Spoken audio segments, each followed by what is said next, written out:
അടുത്ത ക്വസ്റ്റ്യൻ നോക്കുക.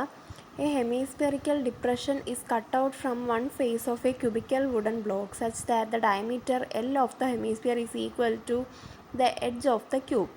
Determine the surface area of the remaining solid.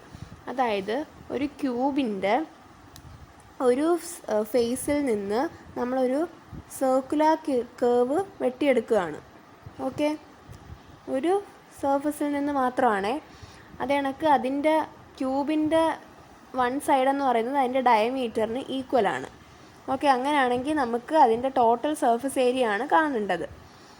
ഒരു ക്യൂബിൻ്റെ ഒരു സൈഡിൽ നിന്ന് മാത്രമാണ് നമ്മൾ എടുത്തിരിക്കുന്നത്. അതുമല്ല, നമുക്ക് തന്നിട്ടുണ്ട് ഡയമീറ്റർ എന്ന് പറയുന്നത് L ആണ്. ഈ ഡയമീറ്റർ L ആണെന്ന് വെച്ചാൽ സൈഡ് ഓഫ് ദ ക്യൂബ് എന്താണ്? സൈഡ് ഓഫ് ദ ക്യൂബ് തന്നെ ആണല്ലോ ആ ഡയമീറ്റർ ഓഫ് ദ ഹെമിസ്ഫിയർ എന്ന് പറയുന്നത്. അതായത് side of the cube equal to L ആണ്. അത് കണക്ക് ഡയമീറ്റർ ഓഫ് ദ ഹെമിസ്ഫിയർ എന്താണ്?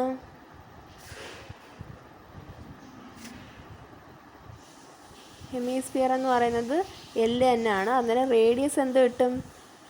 അതിൻ്റെ പകുതി = L/2 എന്ന് കിട്ടും. നമുക്കിനി സർഫസ് ഏരിയ ആണ് കാണേണ്ടത്. അതിന് നമ്മൾക്ക് എന്ത് ചെയ്താൽ മതി? ഒരു ക്യൂബാണ് ഇത്. ക്യൂബിൻ്റെ നമുക്ക് ഈ റിമൈനിങ് പോർഷൻ്റെ സർഫസ് ഏരിയ കാണണം. ആദ്യം അതൊരു ക്യൂബാണ്, അന്നേരം ആ ക്യൂബിൻ്റെ ടോട്ടൽ സർഫസ് ഏരിയ കാണുക. TSA of A cube plus പിന്നെ അതിൽ നിന്ന് ഒരു ഹെമിസ്ഫിയർ ആണ് കട്ട് ചെയ്തെടുക്കുന്നത്. അന്നേരം ആ ഹെമിസ്ഫിയറിൻ്റെ ആ കേർവ്ഡ് പോർഷൻ അതിനകത്ത് വരുവേ. അന്നേരം എന്ത് കിട്ടും? CSA ഓഫ് ഹെമിസ്ഫിയർ വേണം. പിന്നെ എന്ത് വേണം? ആ ഒരു സർക്കിളല്ലേ കട്ട് ചെയ്ത് മാറ്റിയ ഒരെണ്ണത്തിൽ നിന്ന്. അന്നേരം അതിൻ്റെ ആ സർക്കുലർ ഷേപ്പ് അവിടെ അതിൽ നിന്ന് പോവും.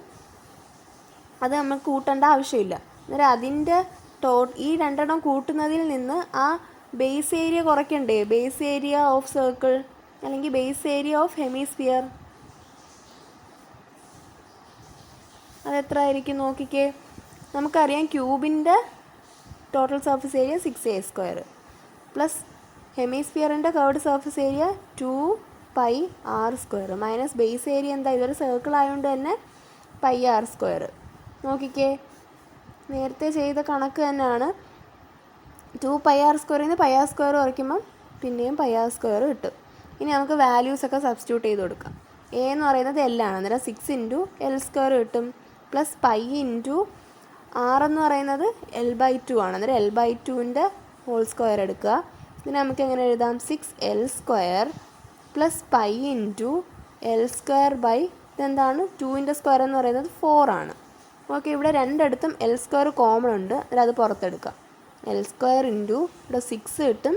പ്ലസ് ബാക്കി എന്താ ഉള്ളത്? π/4 എന്ന് കിട്ടും. ഓക്കെ ആണോ? ഇത്രയും യൂണിറ്റ് സ്ക്വയർ ആയിരിക്കും അതിൻ്റെ എന്തെന്ന് പറയുന്നത് ഏരിയ. L² × 6 plus π/4.